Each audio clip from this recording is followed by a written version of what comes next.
Hello, my name is Jenna Nickerson, and I decided to study the DSG2 gene and its correlation with arrhythmogenic right ventricular cardiomyopathy. The gene's full name is desmoglein 2. The normal function of this gene is protein coding. It falls within the cadherin family, which connects neighboring cardiomyocytes through the interaction of their extracellular domain. These protein-to-protein interactions are calcium-dependent. Calcium ion binding and cell adhesive protein binding is involved in communication of the bundle of His to the Purkinje fibers and myocytes. So how do the mutations cause arrhythmogenic right ventricular cardiomyopathy?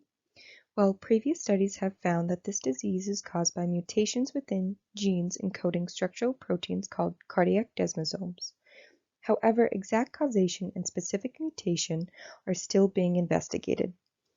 A recent study did highly suggest that when investigating ARVC, missense mutations are believed to cause disruptions in size and composition within the extracellular DSG2 domains.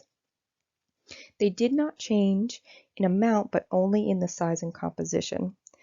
The disruptions cause a disconnect between cardiac cells to cardiac cells and also cardiac cells to the bundle of His.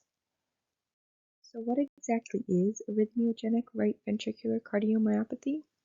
Well, it's an inheritable heart muscle disease that mainly affects the right ventricle. It causes breakdown of the myocardium, the right ventricle, which causes electrical instability, ventricular dilation, and impaired systolic function.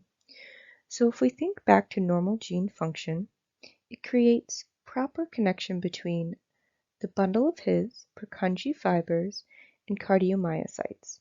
Disruption in connection alters proper electrical flow and synchronized pumping action. Since the electrical signal and cells are not properly communicating, this can then cause ventricular arrhythmias and congestive heart failure, which can lead to sudden cardiac arrest.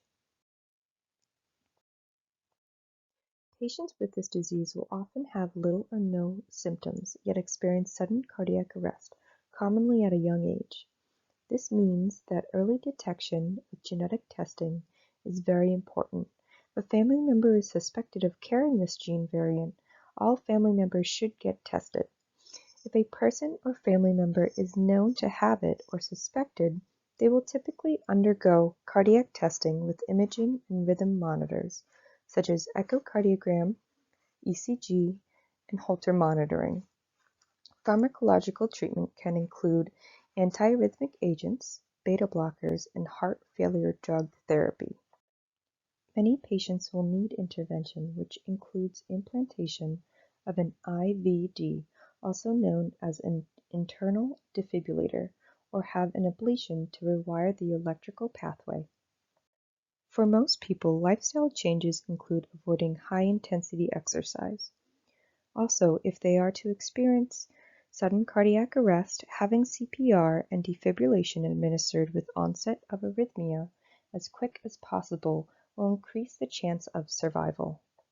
So, after quite a bit of investigation, I came to the conclusion that there are no current treatments using this gene, but the presence of DSG2 is under investigation.